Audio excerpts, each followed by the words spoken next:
Good evening and welcome to the regular meeting of the Mayor and Board of Trustees on this Thursday, April 21st, 2022, 7 p.m. And we call the meeting to order and ask our clerk to please call the roll.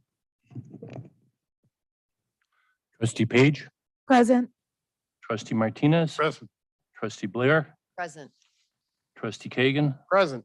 Trustee Abbott, Present. Trustee Krusek, Present. Mayor Cunningham, Present. quorum established. Thank you very much. If you would please join us in a moment of silence as we dedicate this evening's meeting to the honor and names of Vincent Vinnie Patricus, a lifelong resident of Woodridge, and Angie Zucchero. Our deepest sympathy goes to the Patricus and Zucchero families, their friends and their neighbors. Our thoughts and prayers will be with them. If you'll now please join us in saying the Pledge of Allegiance led by the Village Board this evening. I pledge allegiance to the flag of the United States of America, for which it stands, one nation, indivisible, with liberty and justice for all.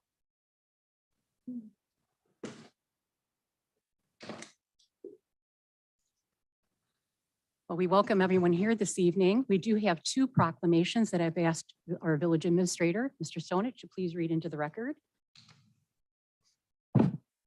Thank you, Mayor Cunningham. Good evening. First proclamation is for Arbor Day, which is scheduled for April 29th, later this month. And it reads as follows.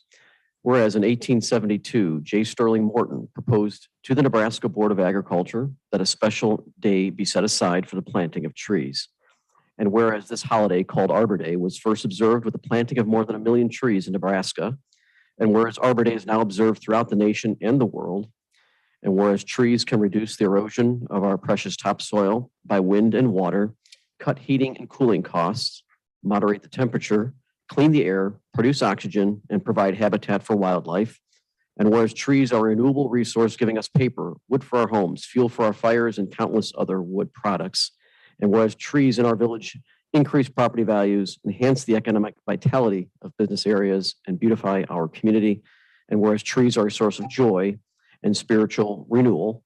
And whereas the Village of Woodridge is proud to proclaim that this is the 31st year that the village has been being recognized as a Tree City USA by the National Arbor Day Foundation and plans to continue its tree planting ways. Now, therefore, I, Gina Cunningham, Mayor of the Village of Woodridge in DuPage and Will and Cook Counties, Illinois, do hereby proclaim Friday, April 29th as Arbor Day in the Village of Woodridge. Next proclamation is in recognition of our outstanding partners in emergency services, and they are 911 telecommunicators. And in particular, as the board knows, we are served by DUCOM, which is one of the preeminent dispatch agencies in the state and throughout the nation, frankly. It reads as follows. Whereas DuPage Public Safety Communications, known as DUCOM, plays a vital role in the protection of human life and property in our community. And whereas DUCOM has been successfully serving the public safety communications of the Village of Woodridge and surrounding communities since 2011. And whereas while enduring long shifts and handling frequent life and death emergencies, DUCOM telecommunicators set high standards in performing their duties in a dedicated, diligent, and compassionate manner. And whereas DUCOM telecommunicators provide a critical communication link between the residents and police, fire, and emergency medical service providers. And whereas these individuals efficiently coordinate emergency services to ensure the health and safety of our residents, visitors, and travelers in our cities, towns, villages, districts, and on our highways 24 hours a day, 7 days a week. And whereas our public safety communicators personnel serve the public daily in countless ways without due recognition by the beneficiaries of their services.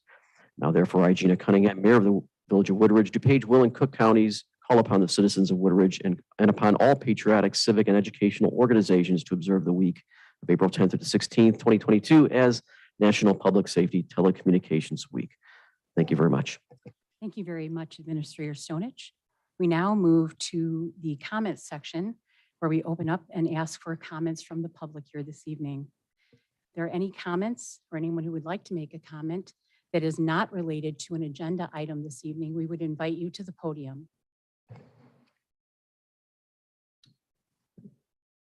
We do have one written comment that we received, Mayor. Thank you.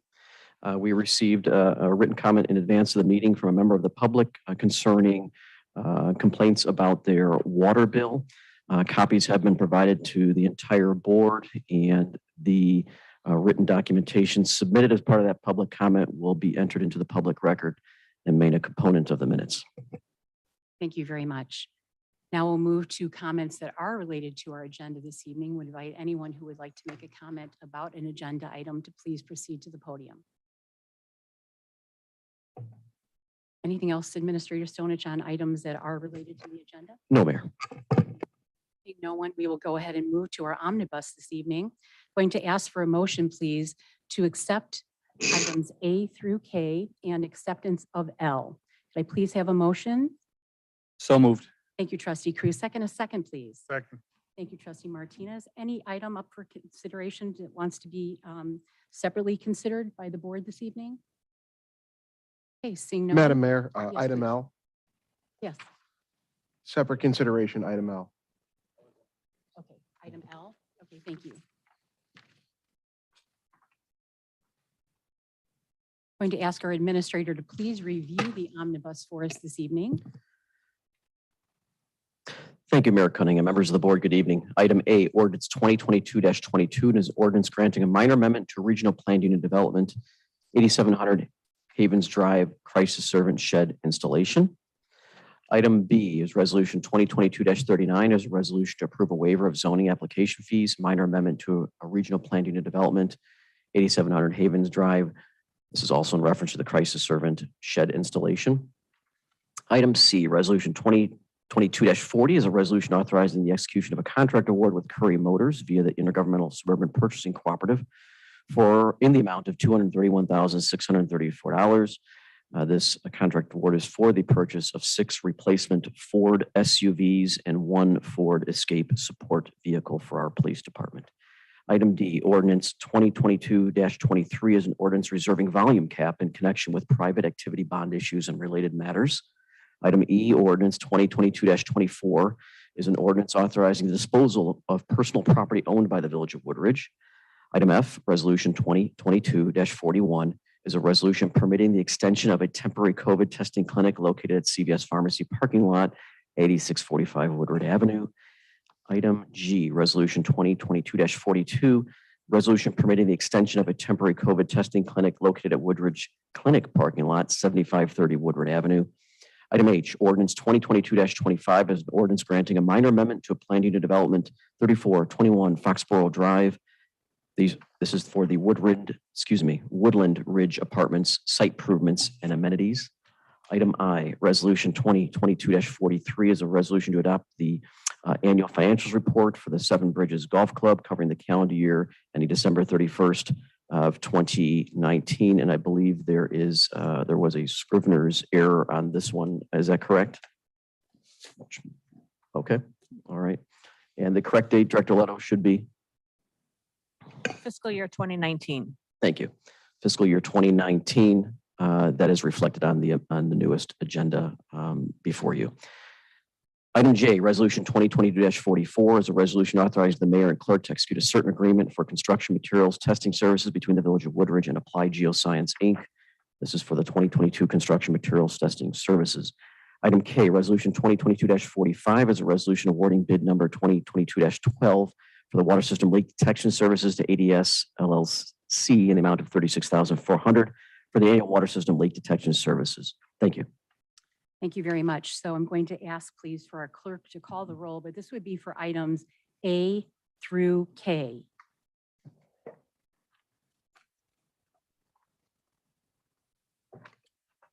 For items A through K, Yes, please.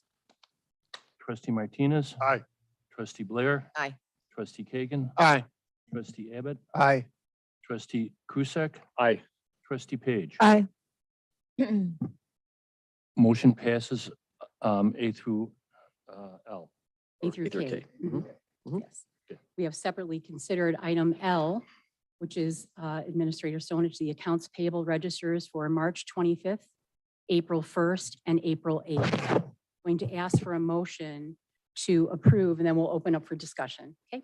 So a motion to approve item L, please. So moved. Thank you, trustee Blair. In a second. Second. Thank you, trustee Martinez. Any discussion on this item? Trustee Kagan? I'll be abstaining on it. Thank you. Okay. What do you say? Anyone else have any discussion on this item? Okay. Seeing no one else, we'll go ahead and ask our clerk to please call the roll. Okay. Trustee Martinez. Aye. Trustee Blair. Aye. Trustee Abbott. Aye. Trustee Krusek. Aye. Trustee Page. Aye. Motion passes for item L. Thank you very much. Under the mayor's report this evening, it's one of those nights when I do not actually have a report because we do have quite an agenda this evening. So trying to give everyone a break. Please do check our village website for information and any upcoming events. And we will be sure to catch up with everyone next meeting. Administrator Stone, it's your report, please. Thank you, Mayor. Item A, ordinance 2022-26 is an ordinance amending the annual budget for the Village of Woodridge for the fiscal year commencing January 1st, 2021 through December 31st, 2021. I could please have a motion to approve ordinance 2022-26, please. So moved. Thank you, trustee Page. And Second, a Kagan. Thank you, trustee Kagan. Any discussion on this item? Hearing none, if our clerk would please call the roll. Trustee Blair. Aye. Trustee Kagan. Aye. Trustee Abbott. Aye. Trustee Krusek. Aye. Trustee Page. Aye. Trustee Martinez. Aye. Motion passes. Next, item B is resolution 2022-46. It's a resolution approving amendment number 1 to the agreement for professional engineering services, final design for the Crabtree Sanitary Interceptor Sewer in Basin B. This proposed contract award is with RJN Group out of Wheaton. Thank you very much. Going to ask for a motion, please, to approve resolution 2022-46. So moved. Thank you, trustee Krusek. And a second, please. Second. Thank you, trustee Blair. Any discussion on this item? Hearing none, if our clerk would please call the roll. Trustee Kagan. Aye. Trustee Abbott. Aye. Trustee Krusek. Aye. Trustee Page. Aye. Trustee Martinez. Aye. Trustee Blair. Aye. Motion passes.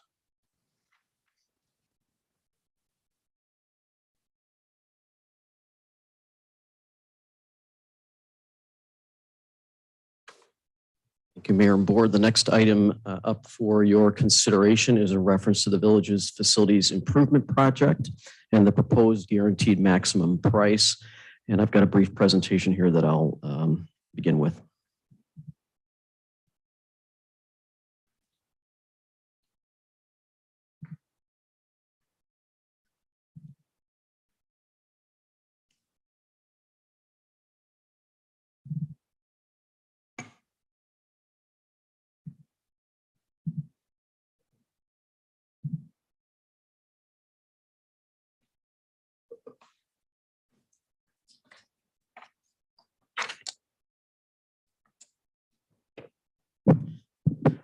Okay, thank you, Mayor and Board. So tonight, again, is the proposed guaranteed maximum price for the construction of the new police station and as well as public works storage facilities. In terms of the outline for you this evening that I'll walk through is obviously our purpose for tonight, the background, a little bit about where we've been and where we are today and where we're going. Discussion about the actual GMP pricing that has come in versus the original project budget. We'll spend the balance of our time discussing that. And in particular, there are a few voluntary and bid alternates that have been included in the overall proposal that do require some board input and direction tonight. And that would implicate your consideration for a potential project increase or an increase in the project budget. And we'll spend some time on that. Talk a little bit about contingency funds and what those are and how they're reflected in the GMP. Director Leto is going to provide an overview for you on the financial options. Obviously, if there's going to be potential consideration to increase the project budget, one of the logical questions is to take you through what was the original financial plan for the facilities project at $30.6 million. what options are before you at your disposal, should you wish to increase the budget. And so Director Leno is going to take you through that. And then, of course, we'll get into board discussion. I'll come back on the bid alternates, walk through those. If the mayor would like to take a straw poll on some of those, we can make a motion with those or without those included in the budget. And then we'll wrap up with just general project schedule, next steps, and some brief acknowledgments that I'd like to make at the very conclusion. The purpose of tonight and the policy question before you is pretty straightforward, although understandably it's challenging when you're looking at a potential increase in the project budget. The project original budget that was approved by the board back in March of 2021 was 30.6 million. So that has been the base in which we've been operating off of with respect to designing this project. The Gmp pricing has come in at $32.8 million for this project. That does include some alternates and bid alternates that we're going to talk through in a minute that potentially, depending on your direction this evening, could bring that down. The background and timeline, just to touch on this briefly, and for those who may be watching at home, October of 2019 was when the board passed a resolution identifying the facilities project as a strategic priority of the village. I'd also identified that these facilities would be constructed on the 12.5 acres parcel that you purchased over just across the way here on Janes Avenue. And then we moved to November of 2020. The board authorized a contract with our design build contractor who is here this evening, Arbor Construction, along with the architects of Studio GC. March of 2021, the board authorized the project budget of 30.6 million. Fast forward to March 2022, a lot of work was done in between that year for sure. But recall most recently you approved the addendum to design build contract for the early trade packages, amendment number 1 and number 2, amendment 1 for the precast concrete and the structural steel, amendment 2 being for the mass grading for the project.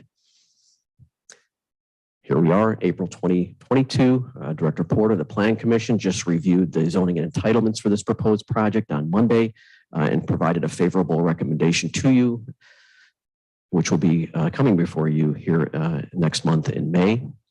And then, of course, tonight we are here talking about the guaranteed maximum price contract. The GMP proposal versus the budget. So in your memo is the same chart, and it outlines the approved budget at 30.6 million by the type of component of the project. So as you see, site work, cold storage, police station, and the like. The middle column is your GMP estimate, where the guaranteed maximum price is being set at, and then the variance between those two. Importantly, on the salt dome, you'll see that figure includes the material storage bin. So we're going to talk a little bit about that in just a moment here, and whether that's something the board wants to consider in or out of the budget. As we work our way down, you'll see the net deducts, the voluntary alternates. We'll talk about those as well. They're shown as a cost deduct on here. Public works renovations, that is reflected in here also. And then the owner's costs. So there are items that are in the GMP proposal, and then there are costs that we as the owner are responsible for all of these costs, but there are ones that are outside the GMP, but that still would be expense to the contract. Contingency is also within the owner's costs, and we'll talk about that in a little bit. GMP pricing. Obviously, the pricing that we have before us is $2.3 million, approximately over budget. One of the items that was a big part of that overage involved the electrical bids. And we are seeing an unfortunate pattern within the current supply chain, within the market. We're seeing it in other village-related projects as well, and it's showing up here on our facilities project, unfortunately. But about half of the overage is attributable to the electrical bid at 1.3 million. Inflation, global supply chain volatility, labor market has also come into a challenge here locally. The contractor's book of business is strong. There's high demand in the construction market right now, and it's reflected in the participation rates of some of the contractors and their ability or willingness to guarantee that they'll have the labor at that time, let alone the pricing on their products. Specifically on electrical, Arbor did provide or submit invitations to 20 pre-qualified contractors, received 2 proposals. There was a $100,000 difference between those 2 proposals, suggesting they're operating off of very similar assumptions and general market conditions. One of the items that we as the village requested of Arbor was to do their best to obtain a 3rd proposal, which they did. That proposal has not yielded additional savings. The lowest proposal that the village received is still the lowest proposal the village received. So the 3rd proposal did not come in lower, unfortunately. One of the items that we did request of our owner's representative, CCS, who's also in attendance this evening, was to do an independent verification of that in the market. What are they seeing in the market? What projects are they working on? How are those pricing coming in, particularly on the electrical side? And the opinion is as an attachment to your memo, but they are finding that the same situation in some of their other projects, that the square footage pricing that we received on the electrical bid is reflective of what's going on out there right now in the marketplace, and it's reasonable to then to conclude that inflation, global supply chain, and uncertainty are certainly affecting some of the pricing that we're seeing. Project budget and contingency allowances.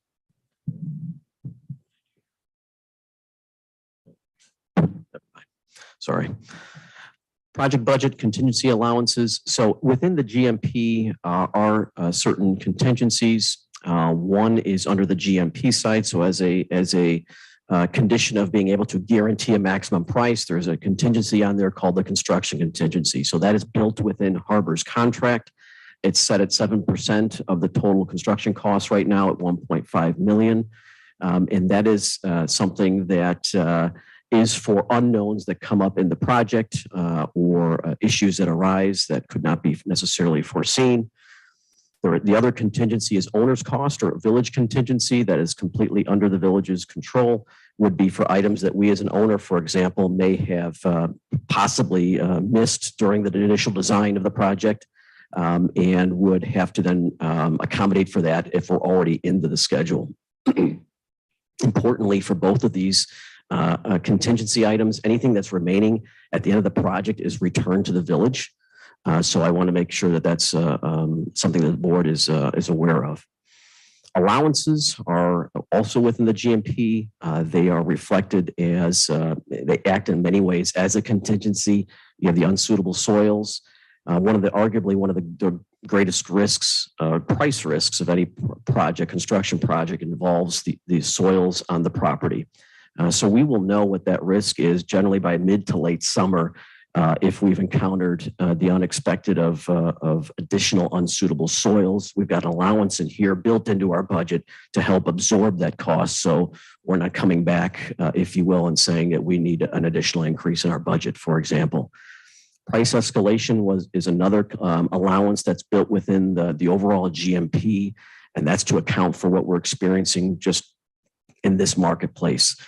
Several contractors have indicated in their proposals a disclaimer about the inability to hold their pricing in light of what's going on in the marketplace. And so this would help reduce the village's exposure on this to help offset if we're going to get any claims for additional price escalation that are in certain trade proposals. For example, like roofing would be an example of that. Voluntary alternates and the bid alternates. So in the individual informal briefings to the board, recall that we did walk through several alternates and bid alternates that are discretionary to you to include or to exclude from this project. Thank you. I was looking for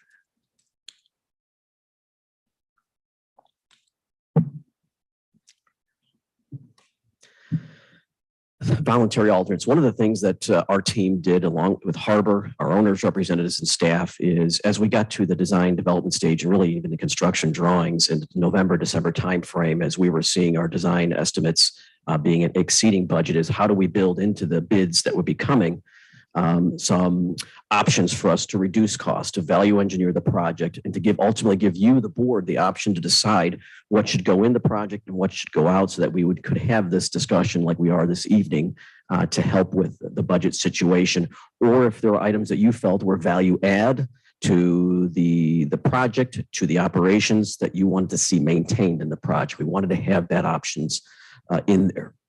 Those are reflected as bid alternates. The voluntary alternates are one of the other items that Arbor included in their proposal requests. Was, let's ask the contractors, right? What ideas do you have to help reduce cost, to value engineer the project? What didn't maybe we consider in the design specs that maybe we should have based on your expertise in that particular field? And so the voluntary alternates are reflected as some of that feedback that we received. These voluntary alternates have been vetted by staff, our owners' representatives, and these are ones that we reasonably we believe we can recommend to you if you wish to choose those, and that they would not represent a negative impact, if you will, on the project in terms of the way the building looks, in terms of the craftsmanship, or the quality of ultimately the final product that you receive. So I just want to be sure that you understood that these have been fully vetted, but are certainly discretionary in nature. Based on the informal feedback we received from the board, it seemed to be that at least the majority of the board were comfortable in taking these as deducts to the guaranteed maximum price contract. So these voluntary alternates 1 through 10 have been omitted from the proposed GMP before you. Recognizing that I know at least Trustee Kagan perhaps this evening would like to discuss a little bit the generator one, but that's the voluntary alternates. On the bid alternates, that gets into the pergola, which is an outside patio to the building that is for employee and kind of officer opportunities to decompress, right? Also for victims and witnesses who are with our detectives, an opportunity to sort of de-escalate if they're during a stressful situation where they may need some time just to get some fresh air and be more comfortable outdoors. Chief Cunningham can certainly, if you'd like, describe that a little more further in detail. Public Works storms bids are currently in the GMP. So is the parking canopy. Insulating the cold storage would be an add to this proposed GMP. And then reducing the renovation, the majority of the board, the informal feedback was to leave the renovation budget at 1.9 and not to deduct it. Also, out of the GMP is the town center mailbox reconfiguration. The majority of the board seemed to be support, while excluding it from this project and this budget, coming back with some additional design that's flushed out and can, once Public Works once Police Department moves out of the one plaza, we would look at doing some additional design. How can we reconfigure the parking lot? Maybe some diagonal parking, but Public Works under Director Bethel would look at bringing options back to you and putting those under our normal capital projects plan. I'm going to come back to you on voluntary alternates and bid alternates, because the logical question for you is, staff, how do we pay for this? Can we afford these additional costs if we choose them as a board this evening? And what are our options to help pay for them? And she's going to, of course, begin with what was your original financial plan. Director Leto. Yeah, I got a question. I'm sorry. Yes, sir. Going back to the options here, the alternates. Yes. That all of these was included in the proposal. Yes. That you're presenting. The 445,000 was taken out. Yes. So that new number of 32 million Reflects those deductions. reduction. Yes, sir. but none of the bid alternates were changed. I have not, excuse me, staff has not removed them from the budget as of yet. Okay, thank you. However, the insulation has been added to the cold storage. That is reflected in the number before you. I understand. Thanks. If I could ask, any other board members have questions at this time? Thank you, Administrator Stonich. Good evening, Director Leto. Good evening, Mayor and Board. Just give me one moment so I can bring up my presentation. They might help me.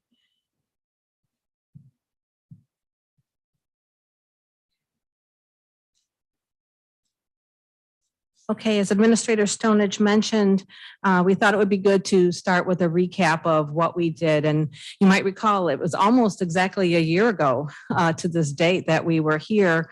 We're looking at the project because there were some increased costs that we were dealing with.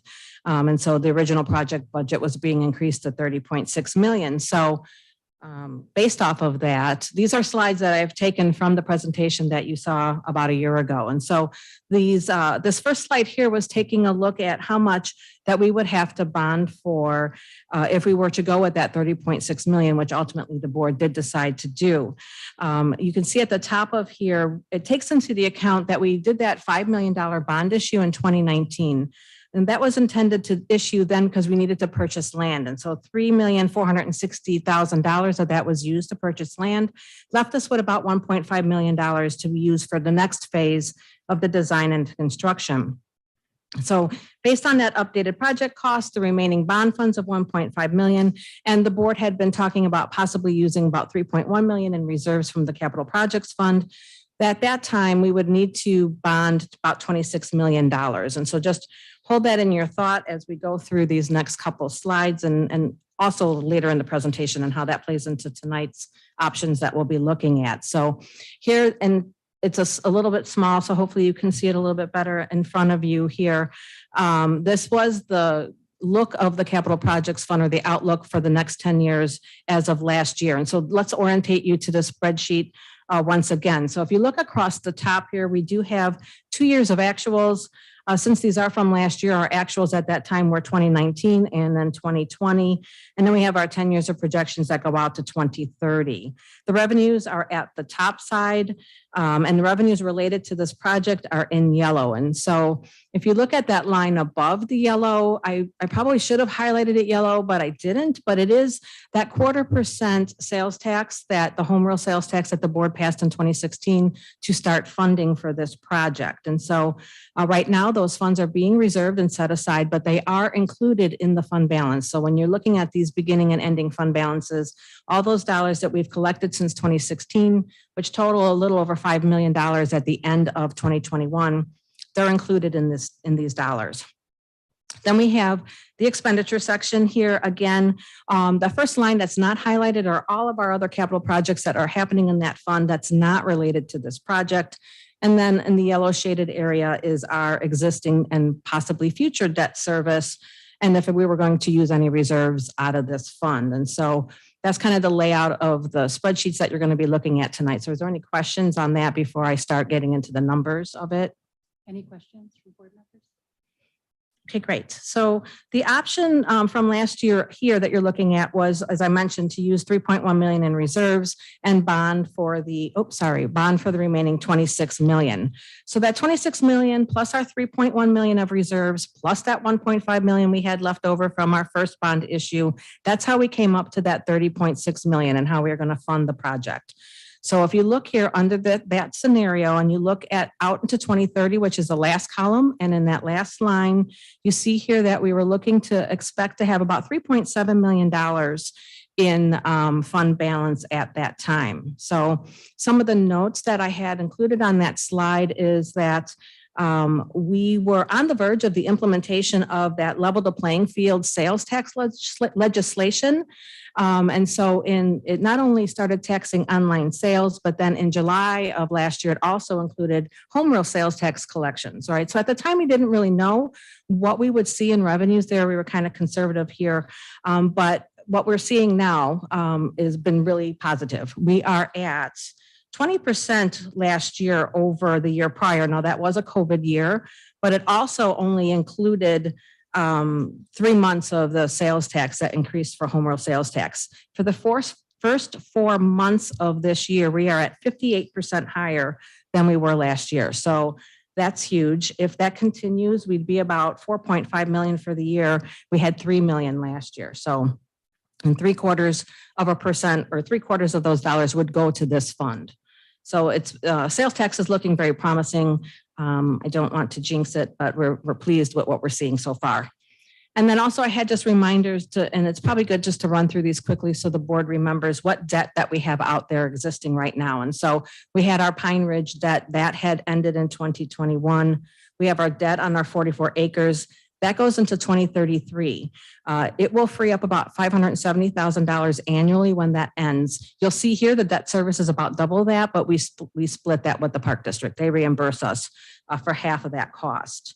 Then we have our first $5 million issuance here that you see that ends in 2029, but it really doesn't free up dollars because the way Spear, who is our financial consultant, is structuring our bond issues for this project is that they're trying to keep us with level debt service. And so if you look at that next line there where it's like the fourth line down where it says debt service, right above use of reserves, that it would be the 26 million that we'd be looking at under this slide here. You'll see that it was it's about 1.1 million all the way until you get to 2030, and then it jumps up to 1.7 million when our other bonds. So it just kind of absorbs it. So we have level debt service for this project. So just want to recap, that was $3.7 million that we were looking at a year ago. Under this scenario here, we are looking at if we didn't use any reserves from the Capital Projects Fund, we bonded for 100% of it. And by bonding for 29 million instead of the 26 million, that increases our debt service by about $180,000 annually. Everything else in these slides remain the same. And so by just doing that, you can see out in 2030, that last line there, we have an ending fund balance of about 5.5 million. The reason that this is it's better, even though we're taking out more debt, is that we're not using 3 million in reserves. And so with that $180,000 annually in extra debt service, it would take us 17 years before we break even there, right? But that being said, whenever we issue more debt, obviously there's more interest costs. So in the long run, it does cost us more money. So is there any questions on these? These are previous slides from last year before I get into this year. Any questions, anyone? Thank you. Let me just take a drink really quick. Okay, so for tonight, staff has put together 4 different financing options so for you to take a look at. All of the options tonight that you'll see factor in that full GMP of 32.95 million. So any reductions that the board decides to take in the scope of the project, like those alternates that you'll be going through later tonight, or any of the unspent contingency funds that are also included in that total, obviously they're going to improve these projections that I'm presenting for you tonight. So in essence, it's kind of a worst case scenario that you'd be looking at here. Outside of the design and the construction part of this project, we did purchase that land, as I mentioned. So we do have that $1.5 million left to use from before. You do know now that we issued 20 million in the bonds last year. So that leaves us with $11.4 million in additional dollars that we need to pay for this project. These options tonight's going to give you 4 different ways that the board could accomplish that. And then I'm going to take a look at what that does to our capital projects fund for about the 10 years out. Assumptions that I've used in these, which I also used in last year's projections, was I've added a very modest 1% sales tax annually going up each year. And then beginning in 2027, which is after our 5-year capital plan, I put in 1.8 million in capital projects, general capital projects. That is higher than what we normally use. I haven't seen a year where we've used that much. And so I am comfortable that these projections right now are on the conservative side when I'm presenting them to you tonight. And then these are the 4 options, which I'm just going to go straight into rather than reviewing them on a slide. So Our first option I want to take a look at tonight, it has us bonding $6 million for the project. And then rather than using that 3.1 million in reserves, we would use 2.5 million, so a little bit less in the capital projects fund. But then we would also use 2.5 million from the general fund.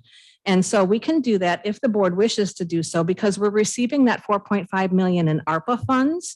And so we are using that as revenue replacement to make up for revenue that we lost in the general fund. And so we're going to use those dollars to support our ongoing services in that general fund. So by influx of that cash to pay for the services, it frees up these dollars for the board to use for other initiatives and projects if they so wish to do so. So it does add some flexibility into this. And it is a one-time influx of cash. So while it could help the general fund, it honestly shouldn't be relied on because it's a not ongoing revenue source. So that's what we're looking at first here. So looking at our spreadsheet, we're looking across our top 2 years now. Their actuals are 2020 and 2021. It says year-end estimate, but we did update these with our latest audit numbers, which are in draft form. So they're pretty solid. We also have 10 years of projections, which includes our current budget year, and we go out to 2031 now. So the revenues, again, they're at the top. The revenues related to the project are in yellow, and then the home rule sales tax is above that.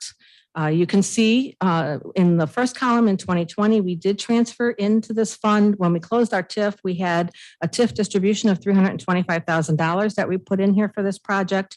We also show this year transferring in $500,000 from our state and federal drug funds. And then you would see here's our $6 million in bond proceeds and that 2.5 million transfer in. So that makes up our revenues there. Then we look on our expenditure section. Again, I just want to really bring us down to the highlighted blue, which is our PD and PW facilities expenses. I highlighted it blue just really for my benefit because I wanted to make sure that I was accounting for all the costs of the project to come to that 32.95 million. And so if you look at that and you added that up, you can see I have them fully accounted for here.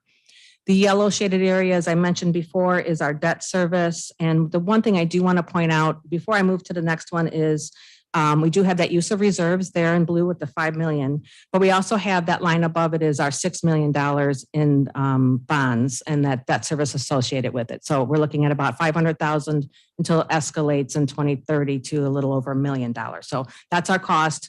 Based on SPEAR updating our model, we do know that the rates have raised a little bit since this time last year, unfortunately, but it doesn't have a huge impact in right now when we're bonding so little. Director Leto, if I could Yes. just point out for those in the audience and those at home, the PD and PW facilities, so that's police department Thank you. and public works. So just so everyone is clear. Thank you very much. I appreciate that, Mayor. Thank you. Madam Mayor, Yes, please.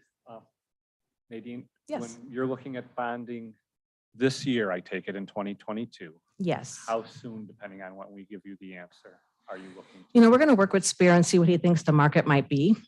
So it could be, if we think the market's going to continue to rise, we might want to do that early on. So Okay.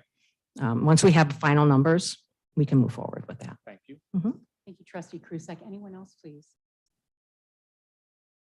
Thank you. Okay, great. So we use that 2.5 million also, and then you see that we have a projected fund balance, if we look here in 2031, of $4.5 million in 10 years. So this is actually staff's recommendation, and I have several reasons. We have several reasons for that. One is that it gives us the flexibility that we use some of our ARPA funds, that $4.5 million, that one-time influx of cash, that can actually help support the cost of this project. We also are able to use some of those HR, our home rule sales tax dollars, about half of them, and then use the other half that we have collected and go ongoing forward to pay for the debt for this project. By using some reserves, if we don't use all of that contingency, that about 2.7 million that's in there, we don't have to worry about over bonding for the project if we bond 100%. It's not really a problem if we do that, but we would just have to allocate those dollars to a different project, but I would not want to have us bond more than we need to, right? Because in the long run, it costs us more money. So my thought is that we use some reserves to cushion that a little bit. And then, of course, the less we bond, the less it costs us in interest in that. And it also preserves our fund balance. If we look at 4.5 million, it's right in the middle of where you were a year ago at that was it 3.7 and 5.5 amounts. So it kind of keeps us in line with the comfort of the board at where they were this time last year. Any other questions on this option one? Trustee Martinez, please. Yes. Just a quick question. I'm looking at the resolution. Yes. I'm looking at your spreadsheet. Yes. In the resolution, you're talking about 32.828. 32,000,008. Okay. In your spreadsheet, you're talking 32.95. Yes. You know. Okay. It depends on reflecting of the alternates that you choose, the deducts. My thing here is kind of worst case scenario. So this is the full cost of the project if you decided not to take any reductions. Thanks. And also I neglected to note that I tried to make these options a little bit bigger for you. So that those are reflected in the bigger printouts in front of you. Sorry. Any other questions? Madam Mayor, Yes, please. Trustee Page? Director Arletto, I think I'm going to ask you to repeat yourself. Okay. How much have we raised using the 1/4% home rule sales tax? How much is in that account today? We have 5 million as the end of 12/31. And so under this scenario, we would use half of that, Mhm. saving the other half for other capital projects or debt service later on. Correct. Perfect. Thank you. Thank you, Trustee Page. Anyone else, please? Thank you. Okay, great. Moving on to option 2. So here we're going to only use 2 million in reserves from the general fund, nothing in the capital projects fund. And by making that up, we would bond for 9 million instead of 6 million. And so I'm going to take a look at what that does to our capital projects fund. Everything on this slide stays the same, except we've increased the amount of our bond funds under our revenues here from 6 million to 9 million under year 2022. We've also lowered the amount that we transfer from the general fund from 2.5 to 2 million. Then on our expense side, the blue again represents our costs. You can see down on the bottom, it was 5 million the last slide. I only have 2 million here in reserves. So by doing 9 million in bonds, we do go, if you look at that line, second from the bottom line of the yellow, it says $9 million there. You do see that we go from having annual bond costs of about 480,000 and then up to 1.1 million. It does increase here to 840,000 and then 1.45 million in the out years. That's an increase in annual cost of about $360,000 by issuing $3 more million in debt. This also, more debt means it costs a little bit more. So interest rates here are assumed to be about 3.03% here. But because we do save that 3.1 million in reserves in the capital projects fund, the bottom or at 10 years, really the ending fund balance doesn't change too much. We're at 4.2 million instead of 4.5 million. Do we have any questions on this slide? Any questions, please? Thank you. Okay, thank you. So option 3 here, it goes back to issuing 6 million in bonds. So this was just like option 1. Bond for 6 million, but don't use any ARPA funds. Say the board does not want to use that for this project. So instead, we're going to use 5 million from the capital projects fund. In essence, that would be the full 5 million that we collected from our sales tax. Looking at that here, everything's the same again, but you can see that by lowering the bond proceeds from 9 million to 6 million, it does save some annual debt service. But with the 5 million in reserves that we use, and you can see that coming out in 2023, all of that comes from the capital projects fund. And so by taking such a large chunk of that, when you get to 2031, you can see that we have maybe a little bit lower than comfortable fund balance of about 1.9 million. Now, I do want to stress that these are projections, right? And so it still shows that we can afford this. I do have a higher than usual amount expended for capital projects in the out years, but it is certainly much lower than the other scenarios that we were looking at. And that's why staff is not necessarily recommending this option. Are there any questions on this slide? Questions? Thank you. Thank you. Okay, so the last option for the board to look at tonight would be to just bond for the full 11 million and not use any reserves at all. So if we take a look at that, you can see we have no reserves at the bottom under the expenditures there, and we bond that full million. And so if you look at the second line again, that debt service, it says for $11 million.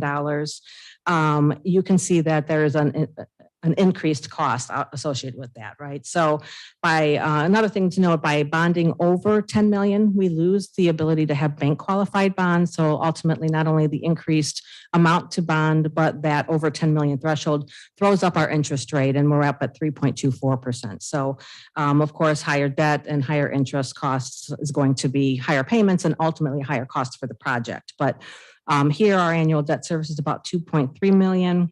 With 9 million in bonds, it's about 2.1 million. And then with a $6 million bond issue, it's about 1.7 million, just for references. And as you can see here, again, in 2031, it's very similar to the last one that we looked at with a fund balance of about 2.2 million. Any questions on this slide? Any questions, please? Just for clarification, I do have a question. I'm sorry to have to go back. Just it's Not a just quick problem. Question on option 1.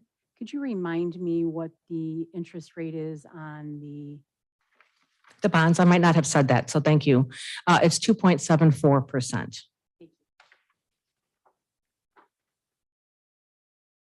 Any other questions? Anyone else? Thank you so Okay, much. and here, Mayor, I just have them at 4 options in summary. I'd be happy to go through them again or answer any additional questions, but they're here for you to take a look at if you'd like to just see them all compared side by side. And that concludes my presentation unless you have other questions of me. Looking at this slide on the option summary, any questions from any of the trustees, please? Mayor, Trustee Martinez? Yes. okay, and I read your email, Okay, okay, regarding these options, thank you. but you have made a recommendation. Consider option 1 over the other 3 options. Yes, And you put several points here, but could you briefly repeat for us why option 1 in lieu of the other 3? absolutely. So by using option 1, we do have that influx of cash from the general fund for ARPA funds that we weren't expecting, right? Have that in option 2 also? I do. I do. Okay. But a lower amount, but yes. But I like the fact that we use about half of that, right? So it still allows a little less than half to use for other projects, but it's a good solid number because then I only have to use 2.5 million from the capital projects fund, which is roughly half of the sales tax we've collected. And so by doing that, it allows this fund balance to stay about 4.5 million, which is much more comfortable for me at that, even though these are 10-year projections and I'd expect that they'll be higher than that when we get out those years. But there's that. It's also the way that we can bond the least. So by only bonding 6 million, we have the lowest of the interest rates to have here. We also have potential to going to private bank and negotiating a sale rather than going out for public bonds, depending. So we have a little bit more flexibility with that as well. And so I like the fact that then we're not carrying such large debt with it. And so those really are the 2 main reasons that I would say are why I'm choosing that. Are there any risks? Well, I guess there are always risks associated with that, right? And so by using the reserves, the 2.5 million from the general fund, or would now not let you have money in the general fund that we still have an operating deficit for. But again, those are one-time dollars that really will not fix long-term. It also then will deplete some of these reserves rather than bonding for 100%. So at 4.5 million in 10 years, may not be comfortable if revenues don't hold out for some reason or some other expenses happen that might. But there are other flexible things that we could do here, right? This is not taken into the account that we do abate all of our debt for property taxes. And so if we were to get into any kind of distress in this one, we could choose to then raise property taxes, although it's not ideal. So we have some flexibility here. But yes, there is, whenever you use reserves or you're debting, you're committed to that for a period of time, right? These are 25-year bonds ultimately. Right, thank you. Anyone else, please? Thank you very much. Thank you, Director Mayor. Otto.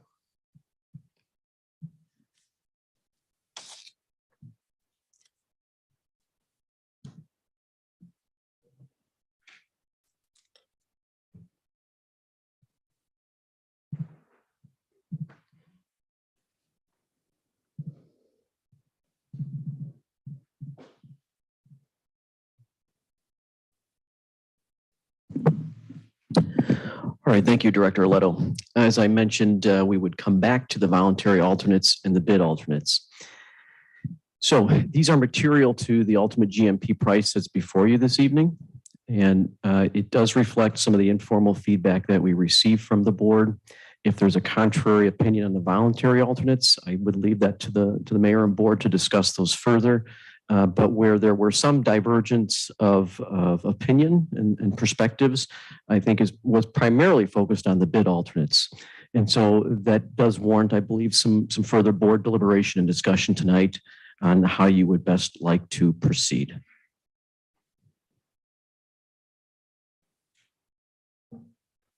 Madam Mayor, Yes, please.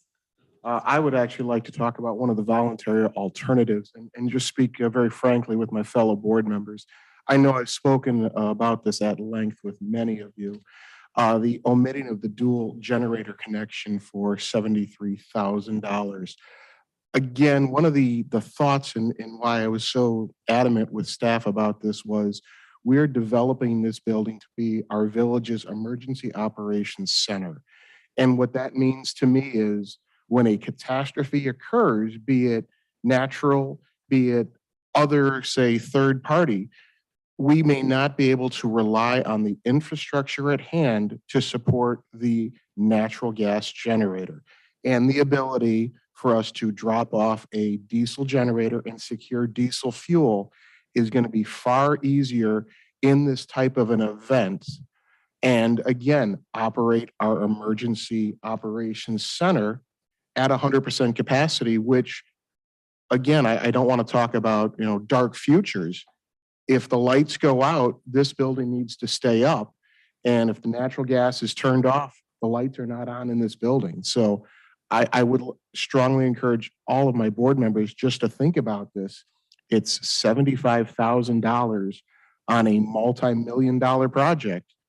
Is this one where it's like, spending a few bucks may pay off tens of thousands of dollars in a disaster in the future? Thank you. Thank you very much, Trustee Kagan. So Administrator Stone, could you please help us with this? Because I know this has been an item that has been discussed. Sure. And maybe where we're at, and then we can open it up if anyone has any. further Absolutely. comment. And as Trustee Kagan is absolutely correct. Obviously, this is our police station. It's also going to serve as our emergency operations center. So the building has been designed with a standby generator. It'll be powered through natural gas. This would allow for this additional cost item would allow for, if you will, a bypass feature, and it would allow us to hook up, as Trustee Kagan mentioned, basically a semi-portable generator that would come in and power the whole building in an emergency. In deliberating on this and doing some additional research at Trustee Kagan's request on this, we did reach out to some of the newer municipal facilities. Chief Cunningham had talked with a number of the newer police stations. And how did you design it? What sort of considerations did you take into account? And it seemed to be the pattern was if you either designed your building with the standby generator, and if you chose to opt without the standby generator, then designing the building with exactly the feature Trustee Kagan is referring to so that you could hook up a standby generator. A great example of that is the ARC facility at the Park District. They don't have a standby generator, but they have designed the building to accommodate a portable generator in an emergency, such as a semi truck to come in. So one of the proactive steps we have done with our design build team is, in light of this concern, is that we have designed the electrical panel to accommodate this hookup in the future. It's not the hardware, if you will, for exactly the precise piece of equipment that Trustee Kagan is referring to, but the panel will have the appropriate design to it to where we could, or the board could, choose to do this in the future. So it is certainly a nice redundant feature. Staff wouldn't dispute that, but it's really a discretionary item for the board. As we were looking for opportunities to potentially reduce the budget, this was one that is up for consideration. Thank you very much. Mayor. Yes, please, Trustee Martinez. So, Al, are you suggesting that, okay, so we take out $74,000, but we have the ability at the end of the project, when we see how we came in on the budget, But if we are able to get some of the contingency money back, we can go in and add the $74,000. I was referring to more in the future as part of a capital projects plan. I would defer to our design builder and owner's rep. I don't know the exact timing of at the end of the project. Could we still do it again? I'm sure the answer is yes. I don't know if that price will be more expensive at that point, depending on where we're at in the project. But when you're saying we can adapt it at a future date, it would be somewhere between 74,000 and plus. Yes. Thank you. Madam Mayor, Yes, please, I have- trustee Abbott. Al, I have a question regarding the 0.25 home rule sales tax increase that went into effect in 2016. Yes, I believe I heard that we have about 5 million correct. in that.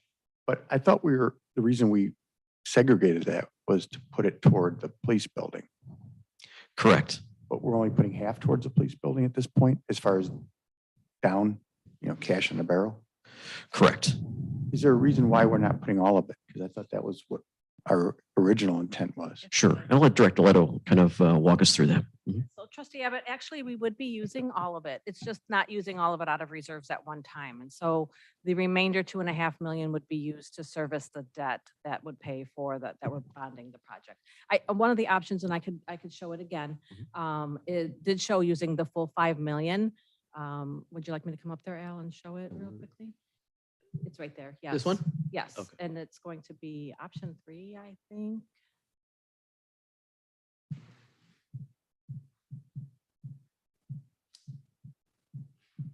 That's it, yes. It takes from the balance and we end up with a balance of about 1.9 million. Now that's, again, as I mentioned, it is conservative. This is certainly something that the board could choose to do, is use the full 5 million and the remaining dollars that are being collected in the out years used for the debt service. So it is an option that's viable if you'd like to. It was just not my recommendation because we would then have a lower fund balance in my 10 years than if we used half of it now. Does that answer your question? Yeah, I guess it just seems that if I'd rather put that extra 2.5 million pay now, pay it toward the building and have lower debt service, because wouldn't that mean we'd have 2.5 million less in bonds, or am I missing something? No, the lowest would be 6 million though. If the project's budget stayed at 32.95, this would still require a $6 million bond issue, which is the lowest. If we did 2.5 and 2.5 out of the general fund using the ARPAs, it still would equal 6 million. It gives us some flexibility by using ARPA funds, by not using all of it from the general or from the capital projects fund. I'm sorry. So it doesn't lower it below 6 million. 6 million, if the project budget stays at 32.95, 6 million is what would be needed under these scenarios here without draining us too low in the capital projects fund. Okay, thank you. If we could, Administrator Stonich, could we go back to the generator, please? Absolutely. Thank you very much. So looking at this, do we have any other trustees that may have some feedback or questions, or want to maybe share where your thoughts are regarding the number 9, omitting the dual generator connection?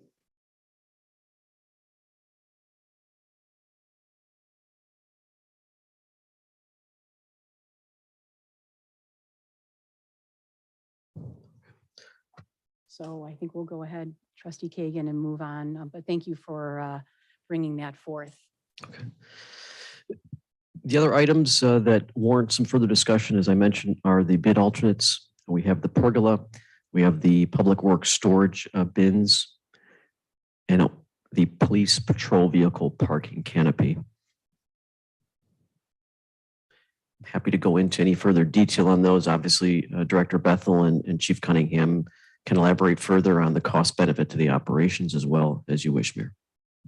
Madam Mayor, Yes, please, Trustee Page. I'm going to start with line 12 because I think that might be the easiest. The material storage bins. One of the alternates or alternatives I think we were presented with was, instead of building the sides and the ceiling, just building the floor. Is that correct? Correct. I'm supportive of that option, putting the base in and maybe coming back later when we have additional funds or less debt to build the sides and the ceiling and just building the baseline. Okay.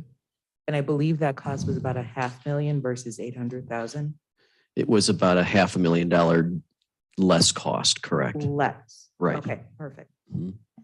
Can I ask just another point of clarification to follow up on trustee Page? If we did omit, or excuse me, just build the base and not anything else, when do we anticipate using this? Sure. When would it be built? So I guess first, when would it be built? And then how soon would we use it? And would that be before PW moves over in 10 years approximately? Sure. I'm going to let your Public Works Director Thank you, kind of Director talk more Bethel. about that. Thank you very much. So to kind of trustee Page's inquiry in this item, we're actively working right now with Arbor and their engineering firm looking at alternatives to construct it.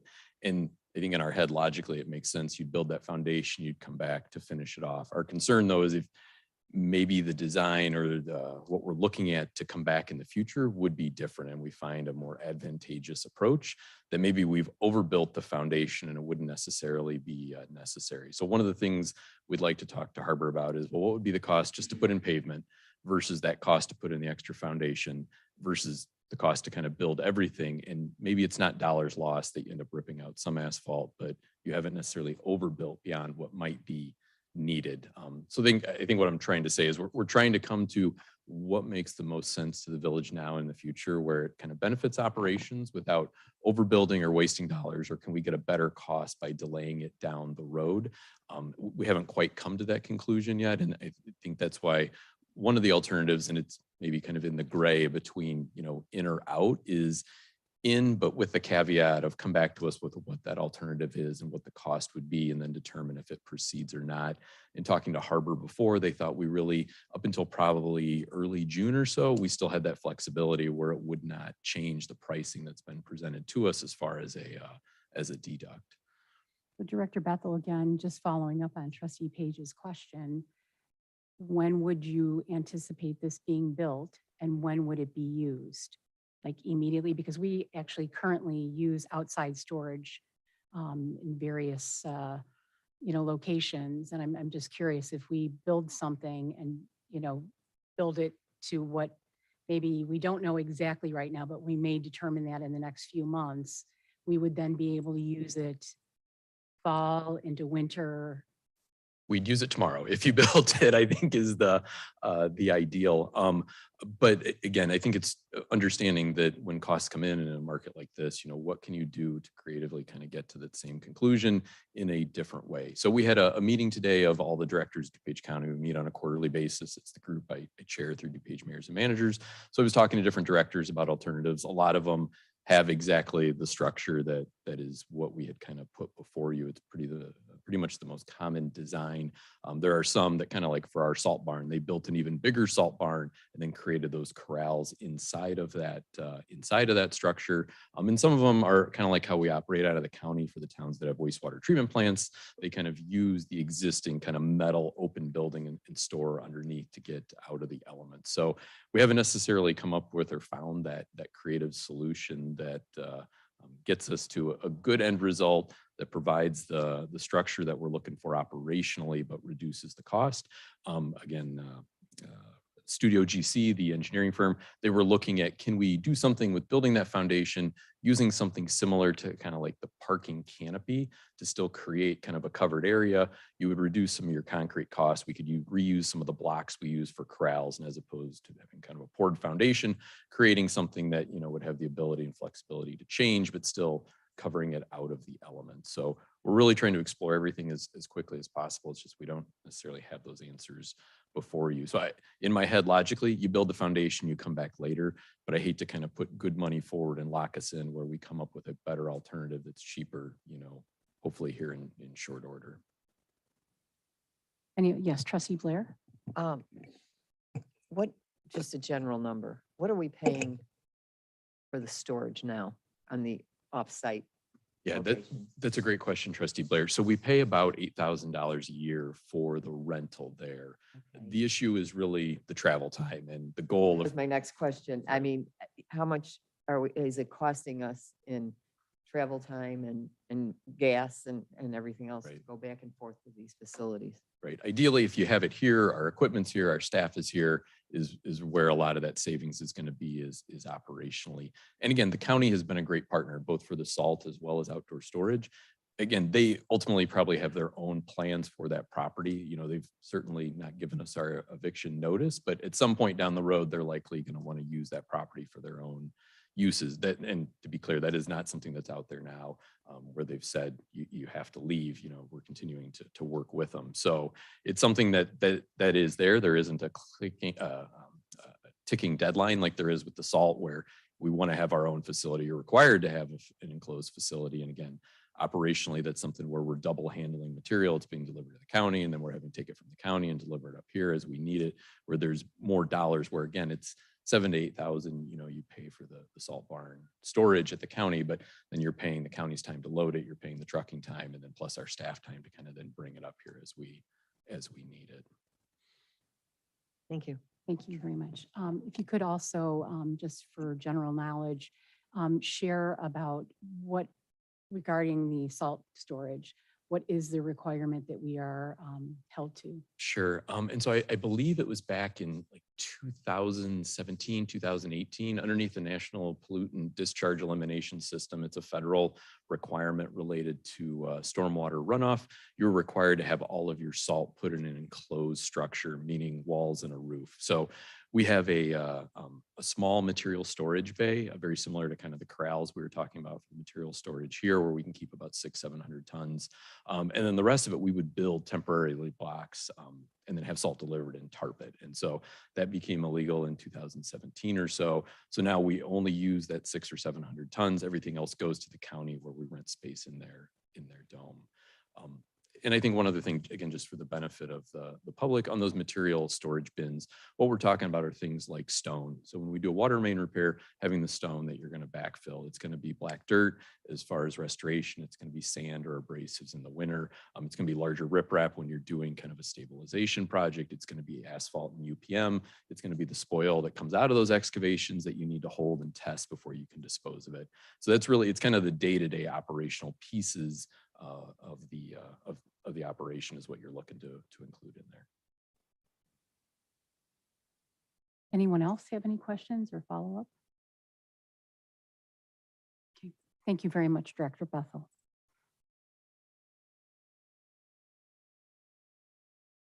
All right. Mayor, I didn't know if you wanted to have further board discussion on the public works storage bins. Again, one of the items discussed in some of the individual briefings was to continue to maintain this in the proposed GMP with the explicit direction to staff that you're not executing any contracts, if you will, or Harbor's not executing any contracts to do these storage bins, but it is with the express direction to come back to the board with other alternatives that are lower cost and still operationally effective. Any questions on it for anyone, please? Not a Trustee Creasy? question, but I was in favor of doing that and let them have a little bit of time to come back and figure out what can they do that's cheaper. Thank you very much, Trustee Krusek. Anyone else, please? And Mayor, I Please. agree with Trustee Krusek. Anyone else? Thank you very much.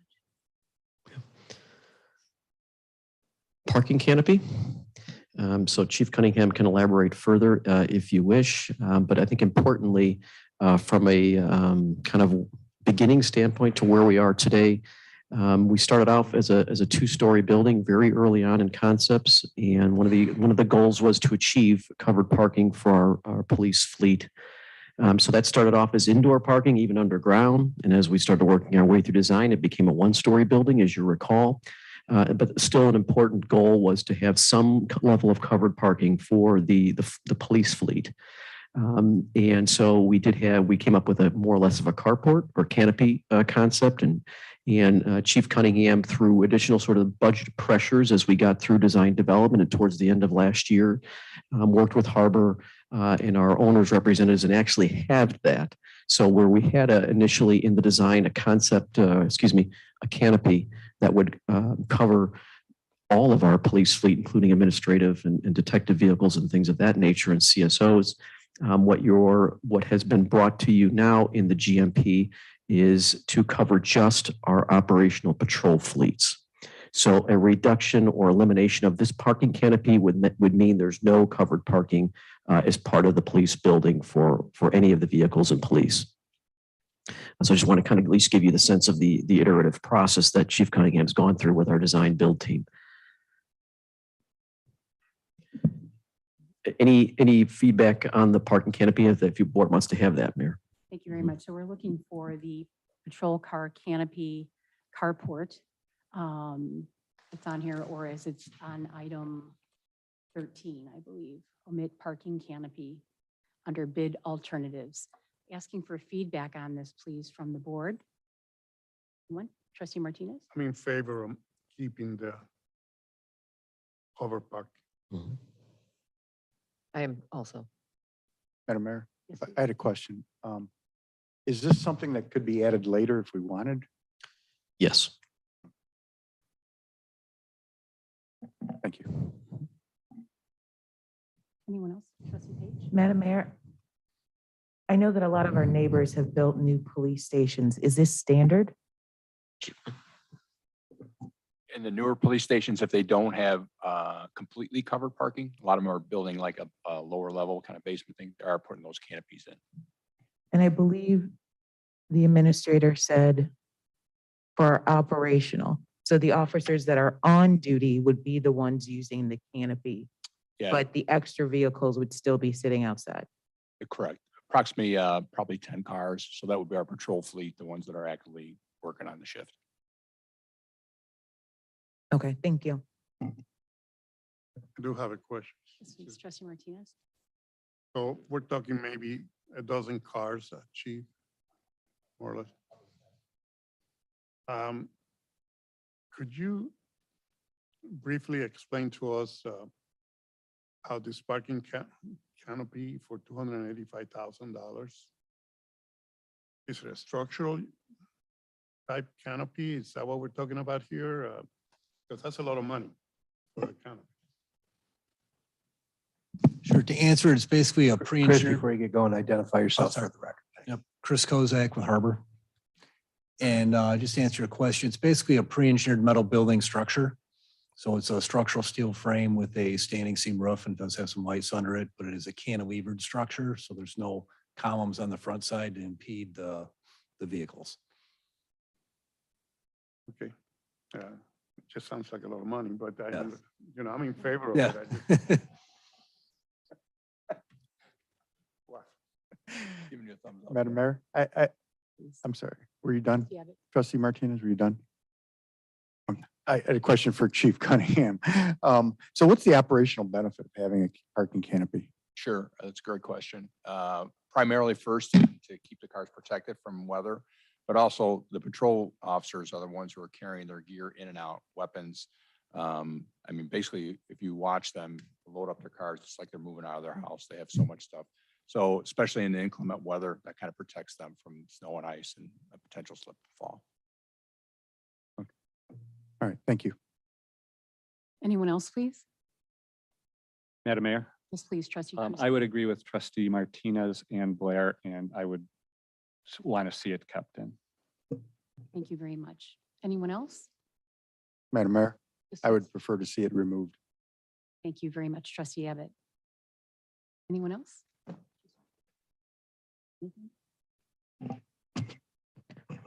I struggled with one because I agree with Trustee Martinez. It seems like a lot of money for a roof and, poles on the side.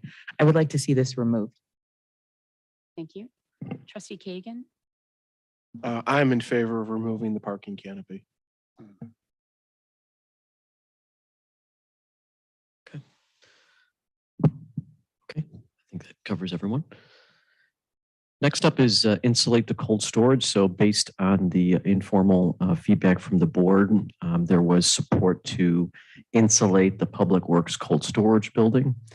So that is reflected in the GMP before you, Mayor, unless the board wants to have any further deliberation on that item, most certainly can, but it is in the GMP as proposed. Thank you very much. Any discussion on this item or further discussion? That's number 14. Yes. Doesn't seem like it. Thank you. Number 15, if the direction of the board was to maintain the $30.6 million budget, obviously, as staff, we had to begin to look for proposing ways in which we would reduce the overall scope of the project. So one of the choices for the board, if that was the direction, is to further reduce the Public Works renovation budget, right? And so for the benefit of those who are joined us this evening or are watching from home, phase 2 of this project, once police department moves out, is to then renovate the existing One Plaza building to where Public Works can then expand into the old police facility. The budget that we're currently in the GMP is set at $1.9 million. So the request from, or the question for the board is the direction to reduce that further in order to get us a more aligned with the originally approved budget. Importantly, too, on the Public Works renovation budget, it is a concept budget. So the next several months, our staff, our design build team, and our owners representatives will be continuing to hone that design to go from concept to schematic to design development. And then ultimately to get to construction drawings. And so your direction on what that budget is allows us to design towards that budget. But importantly, too, recognizing that we want to make sure these dollars go as far as they can, much like what you saw us here tonight talking about voluntary alternates, bid alternates. That same exercise is going to be will be undertaken by staff and our design build team, and to build in as much flexibility and choices to when we get down the road later on, when we actually have hard bids on the renovation, that we can come before you and get direction out of any choices that need to be made on that. But unless the board wants to, Mayor, discuss that any further, we are based on the informal poll, the $1.9 million budget is still in the GMP before you. Is there any further comments or feedback following what Administrator Stone just went over on item 15? Anything further, anyone?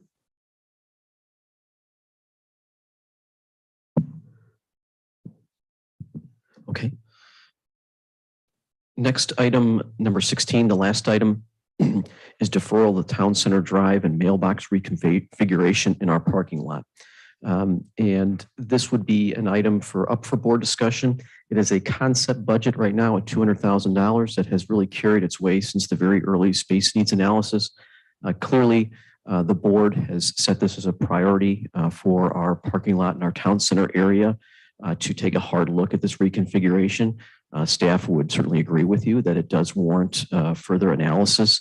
What the proposal is in order to kind of reduce this budget down is to come back in the future, right? Once the Public Works building is renovated, we kind of know what the new normal is, and allow Public Works to work with our engineers and come back to you with some design options and some further analysis and some, I would say, more harder costs on what can we do with this to improve the situation here. One of the concepts, of course, is to move the mailbox drive aisle out onto Center Drive, right? That is one concept.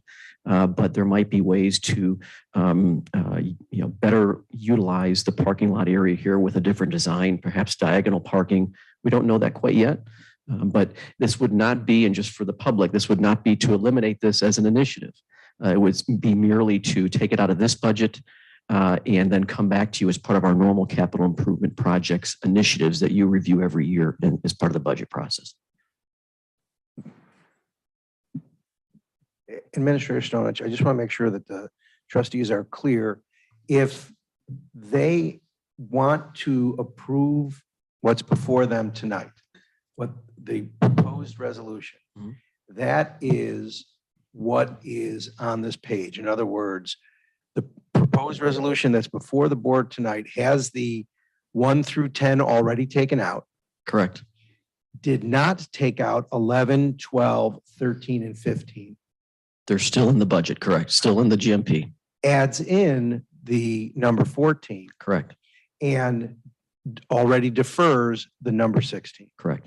So if someone said, I like everything that's on this page, all they would have to do is say, move as submitted. It would be a motion that's on the floor. That's the resolution before them. Correct. Yes. So if any trustee wants to make a change to what's being presented tonight on this slide, they would make a motion to amend the proposed resolution to either take out, just for example, take out the pergola or don't add in the insulated cold storage building or whatever it happens to be. Correct. All right, I just want to make sure that we're all clear.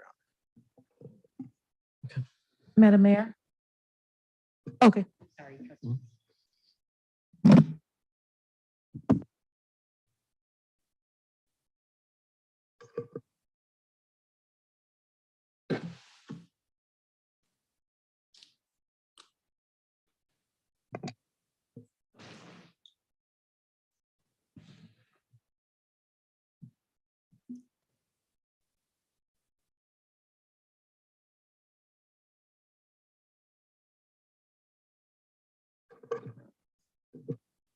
I'm so sorry, trustee Page. It's okay. I just wasn't sure if we reached consensus on the parking canopy.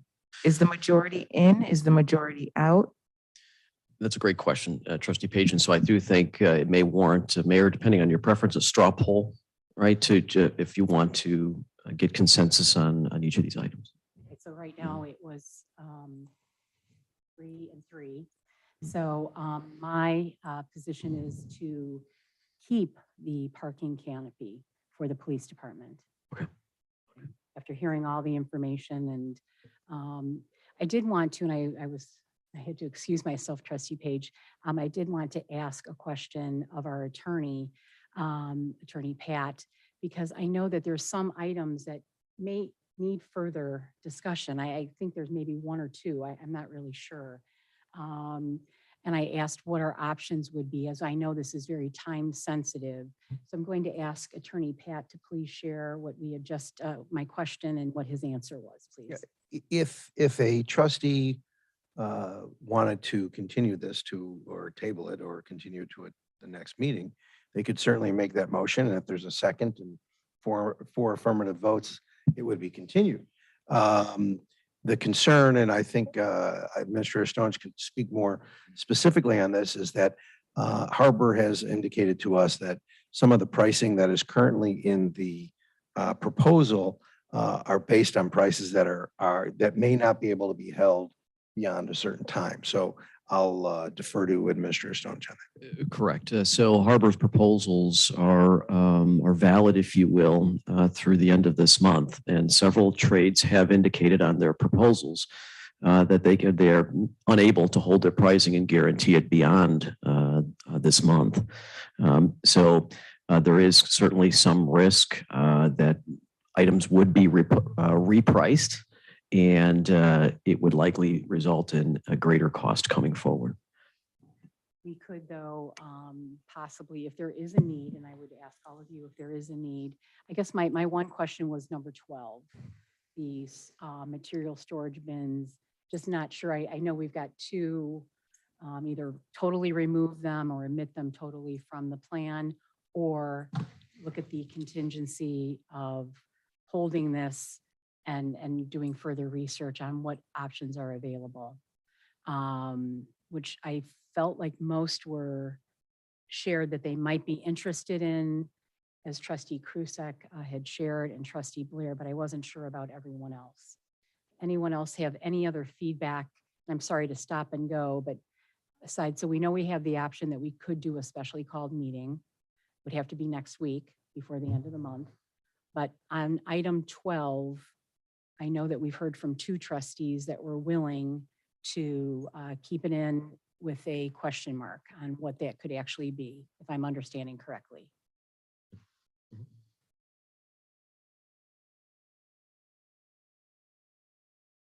Madam Mayor? Yes, please. And I think that's my struggle. I struggle to approve money if we don't actually know that's the actual money needed. And so until we get additional info, particularly on that one, what if it turns out to be only $500,000? Madam Mayor. Yes, please. Trustee Martinez and then trustee Krusak will come back. No, my concern is, and I have raised this point from the beginning, continue to wait and continue to not make a decision. We could proceed with a requirement that certain items could be looked at to see if we can reduce the cost. But for now, we could leave it in so we can move forward.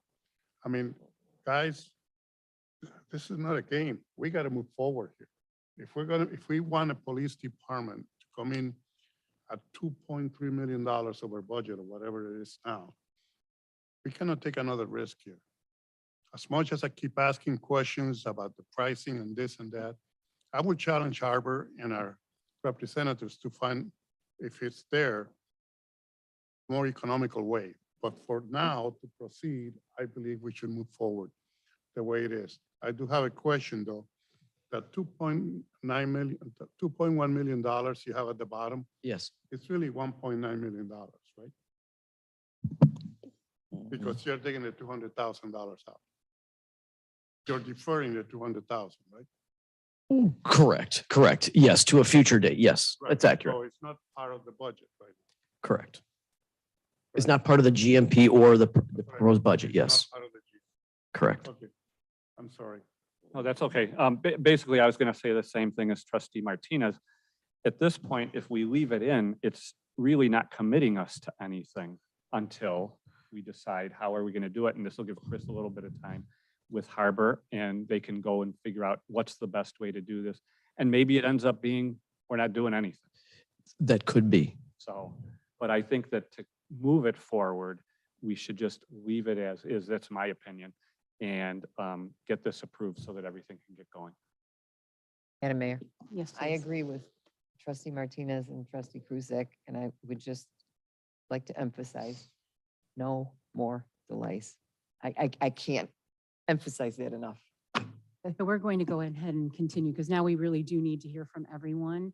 Just to be fair, so trustee Kagan on the item 12, just to get it. decision I have from- no problems leaving it in the current cycle to be revisited later. Thank you very much. And trustee Page, you've already shared yours. Trustee Krusek, trustee Abbott. I mean, since it's just a budgetary issue at this point, I mean, I don't have a problem leaving it in. I mean, Great. I Thank I you. don't think we should be I feel spending it, better but having everyone's input though. sure, versus- from a budgetary standpoint, it's just a placeholder in effect. Great. Oh. All right, thank you. Anything else anyone has any questions about for tonight? Okay, all right, wonderful. Thank you, Mayor. Oh, Did sorry. Did we do the pergola? Thank you, trustee Kruzak. Let's do the pergola. Going to go ahead and ask everyone for item 11, the omitting the pergola. Trustee Kagan, I'm fine with omitting the pergola, looking to a different landscaping alternative. okay. Trustee Blair, I see it as a huge officer safety issue. I strongly recommend keeping that in. trustee Martinez, I recommend keeping it. trustee Page, I support outdoor space, but I think it can be done, as trustee Kagan said, with some shrubbery. trustee Krusek, I'm for keeping that in. trustee Abbott. I'm for omitting it. So it would be 3-3, am I right? Yes. Okay, so I would be in favor of keeping the pergola, please. All right, I think we've covered the primary items on here. Talked about the financial options before the board. If you wish to have further deliberation on that, you certainly can. Director Leto has alluded to our staff's recommendation. Clearly, you don't have, Madam sorry. Mayor? Mhm. I do have one other question because after trustee Abbott asked his question about using the whole 5 million from the capital projects budget, what would it look like if we used all 5 million from there and the 2.5 million of ARPA and bond for less? So then we could, I don't know if you can hear me. We could lower the bonding amount by that 2.5 million if you're looking for. Or, yeah, Right. So I would expect that it would be a couple $100,000 less. But I don't have that before me, so I could totally get that to the board. that's okay. I didn't expect that you would just Thank be you. able to Yes. flip that out here to me. Okay, we could But ask that would Spear be- to run the 'cause, numbers. I mean, that might, as trustee Abbott said, that would further lower our costs going forward and use the money that we have in the capital projects. And it should end up with an ending fund balance a little bit higher than if we were doing just all of it out of there. Absolutely. And those fund balances, as you know, in 10 years, I have them conservative. So, and Right. plus those include all in and the contingencies. So even with that, I expect those numbers to be higher off the Okay. bat without that. So just to be clear, trustee Krusek, you'd like to look at using 2.5 million from the general fund, 5 million from capital projects. So that would lower it by 2.5 million for bonding. Whatever that, yeah, Yes. or Okay. what do we need, 11 million? Well, it was 6 million under that. So then we would be 2.5 million less than that. You do the numbers. Gotcha. thanks. I will get that out to the board. Thank you. And so a final decision on that is not needed. Obviously, tonight, staff can bring that back to you. And when we come back to you, as we get closer to the opportunity to actually go out for bonds, that will need some policy direction for that.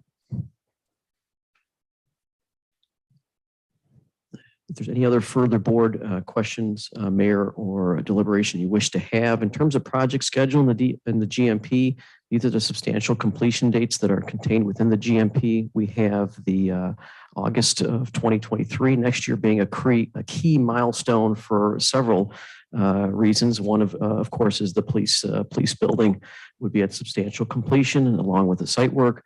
Public Works storage and Public Works cold storage, they are a less complex building, right? And so those buildings are scheduled for completion of next June.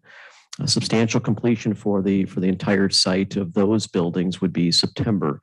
Public Works renovation, obviously, you can't begin that process until police moves out, which they would do around the September next year timeframe of 2023.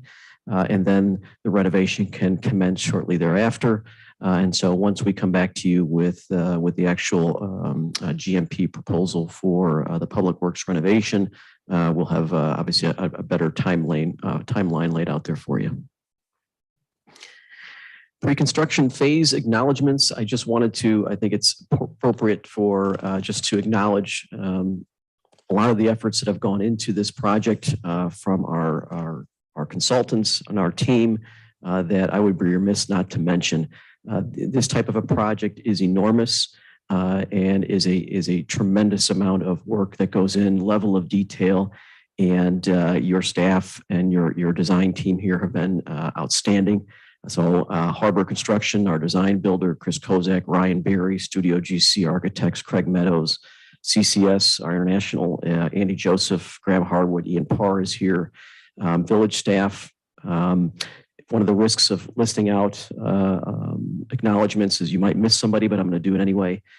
Chris Bethel, Jeff Moline, our Assistant Public Works Director, Bob Myers, Superintendent Ben Santori, the entire Public Works Supervisory team and employees, Chief Cunningham, Sergeant Dennis Brinkman, command staff, civilian and officer focus groups, Director Porter, who has shepherded the zoning and entitlements through the process, and Eric Alwyn, whose job is going to get very, very busy quickly as building commissioner.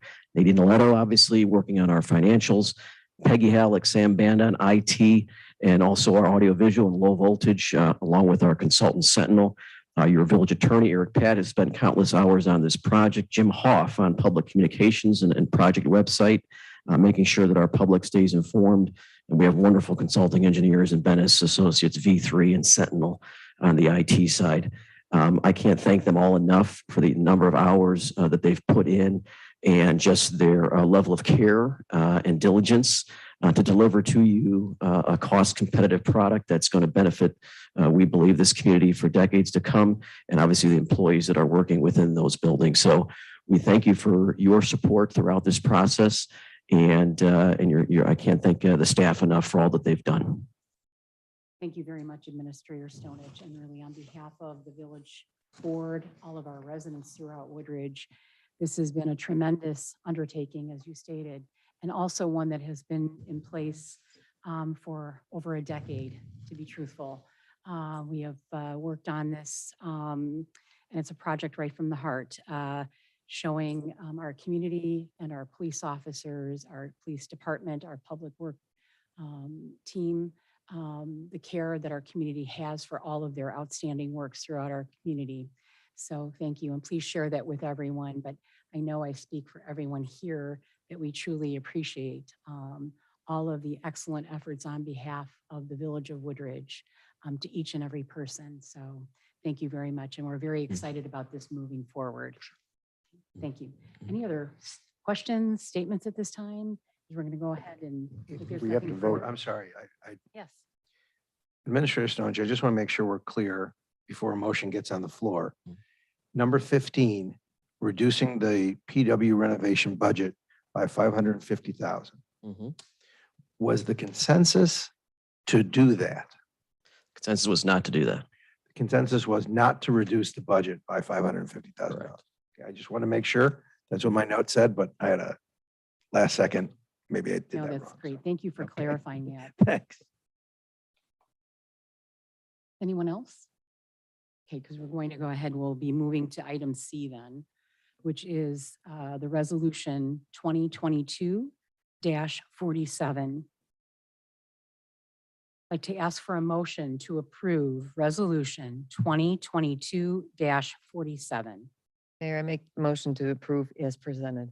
Thank you very much. Trustee Blair, a second. Second. Thank you, Trustee Martinez. Any further discussion on this item? If our clerk would please call the roll. Trustee Abbott, Nay. trustee Krusek. Aye. Trustee Page, Aye. trustee Martinez. Aye. Trustee Blair, Aye. trustee Kagan. Nay. Motion passes. Thank you very much. I would like again to thank the village board for the dedication and the hours and time and discussions and meetings over an extended period of time for your diligence and care in this project. And it's truly appreciated. So thank you all very much. And just to remind everyone before we leave this evening to please take good care. Stay connected to the Village of Woodridge is very important. And also, please don't forget to shop local, shop Woodridge. All businesses really need our support and truly appreciate all their excellent work throughout very difficult times. So thank you very much for being good neighbors to our businesses in Woodridge. If there is nothing else here, we're going to go ahead and close with no further business to discuss this evening. Going to ask for a motion to adjourn our regular called village board meeting. So moved. Thank you, trustee Crew. Second, a second. Thank you, trustee Kagan. All those in favor, sign aye. Aye. Anyone opposed? Hearing none, we are adjourned. The time is 8:42 p.m. Thank you all. Have a great evening, and thank you for being here this evening. Take good care.